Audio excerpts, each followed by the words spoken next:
Hi everybody! So it's time to find out which 5 books I am going to be reading next. Funnily enough, when I went to my bookcase for the books I've already announced that I'm reading this year, there were 11 left because I bought one recently. A pre-order came through like a week or so ago.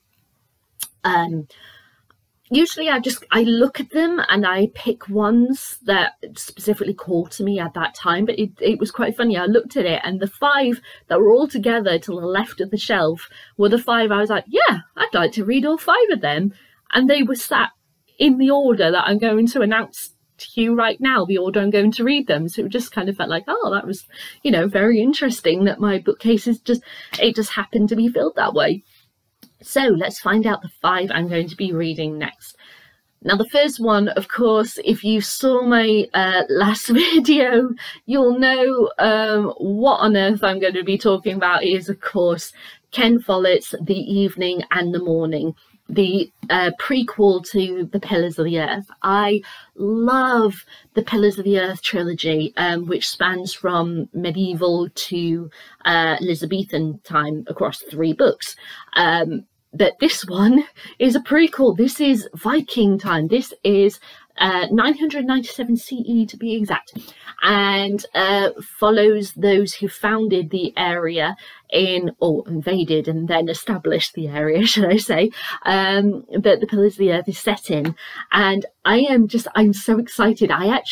It's kind of one of those books where I really don't want any tiny spoilers. I have stayed away from this for so long because I've had to wait an extra year for it to come out in paperback to be able to read it, that I don't want to read the blurb on the back. I just want to go into this completely blind. All I know is that it's set in Viking era and this cover is absolutely gorgeous. But that's it. So I'm very excited. So the first book I'm going to be reading is The Evening and the Morning by Ken Follett. Then the next one is one that I got in my book haul from beginning of this year, but I got to see this author at the Cheltenham Literature Festival. It'll be 2 years ago now, and I found her absolutely fascinating. And it's Girl, Woman, Other by Bernardine Evaristo. So she came to the Literature Festival, as I said, and when she came, it was, I can't remember specifically if it was the week that she'd been shortlisted or not long after, and it was in that in between the announcement of who was shortlisted and who had won. And Bernardine won alongside Margaret Atwood for her sequel to The Handmaid's Tale. And it was the first time ever that they had both won. First time ever that they had 2 winners for the Booker Prize. It was the Booker Prize, should I mention, because it said right there. Yeah, the first time ever they had 2 winners because I couldn't decide who would win. So it was a pretty big deal. And she was so fascinating to listen to, talking about her book. And also, if you watch it, I don't know if you have access to it where you are, but if you do, there is a Sky Arts series called Portrait Artist of the Year, which I love, and she was on it in 2020, and her talking about her writing and her inspirations. I find her every time I see an interview with her, I'm just so fascinated by listening to her process and how she sees the world and writes about it. She has written several books, but this is going to be my first time ever reading one of her books. And it says, "This is Britain as you've never read it. This is Britain as you've never been told. From the top of the country to the bottom, across more than a century of change and growth and struggle and life, Girl, Woman, Other follows 12 very different characters all on an intertwining journey of discovery. It is the future, it is the past, it is fiction, it is history, it is a novel about who we are now." So I'm quite excited to read that. So that's Girl, Woman, Other. So that's 2 fiction, and then we're going to have 2 non-fiction, and then back to fiction. So the first of the non-fiction, and I'm just going to warn you now that both of them are true crime. So the first of the non-fiction is going to be Hunting Evil Inside the Ipswich Serial Murders by Paul Harrison and David Wilson. Now, back in 2006, a horrific series of murders took place in Ipswich, and it was like I specifically remember this because I was putting up Christmas decorations with my dad, and like every single day there was another body was found, another body. And the day that we were putting up Christmas decorations, 2 bodies were found. And I distinctly remember like putting baubles and such on our Christmas tree, watching the news footage and the helicopter footage of the forensics in these two. It was the same area, but they were a bit apart from each other.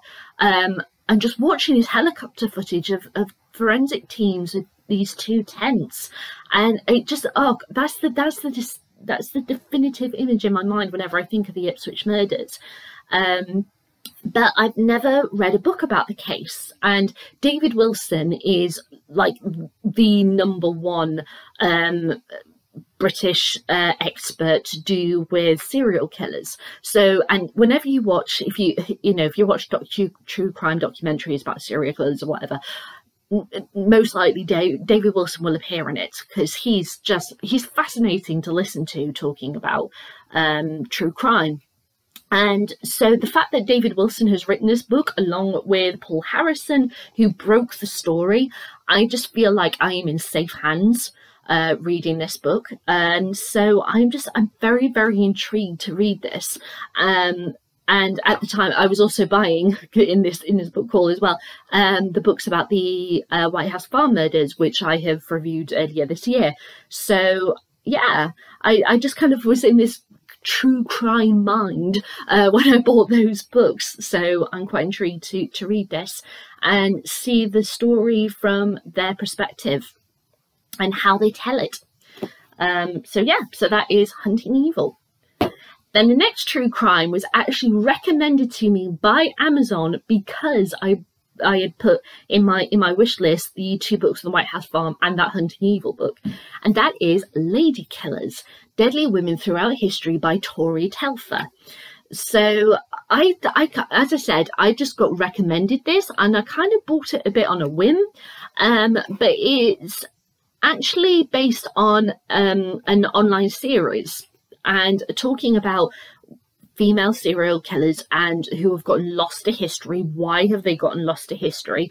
Why are they not seen as equal to their male counterparts?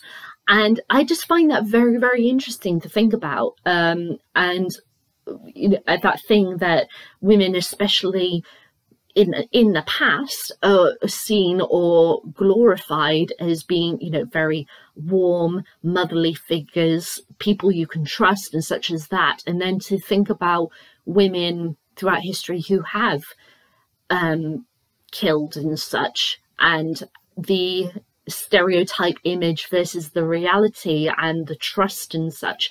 I just find that so interesting to think about. So the fact that I now got a book about 14 female killers throughout history and looking at their stories in depth and such, I'm really intrigued by this. So I got this completely on a whim. I've never read any books by Tori Telfer before. I don't know if she has any other books, but I'm excited. So that's Lady Killers.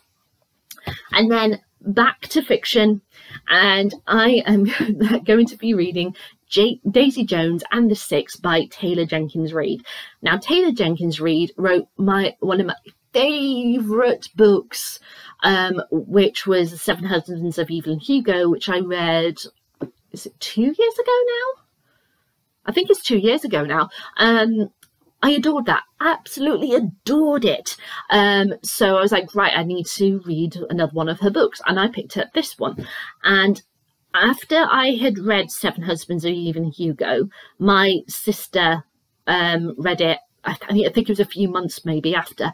She fell in love with it as well. She adored it as much as I did. And then she picked up Daisy Jones and the Six and hated it.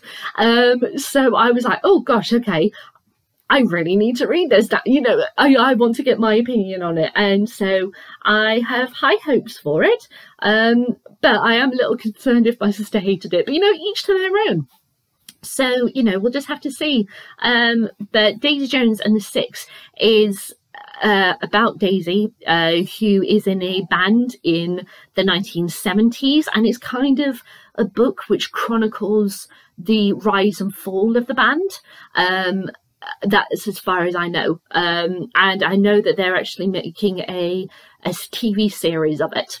So yeah, so we'll just have to see how that goes. So the last one is going to be Daisy Jones and the Six. Okay, guys, so pick all these up. So those are my next 5 reads. So we have The Evening and the Morning, Girl, Woman, Other, Hunting Evil, Lady Killers, and Daisy Jones and the Six.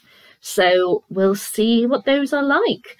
And yeah, I'll be back with my thoughts on Ken Follett's The Evening and the Morning as soon as I am done. All right, guys, bye.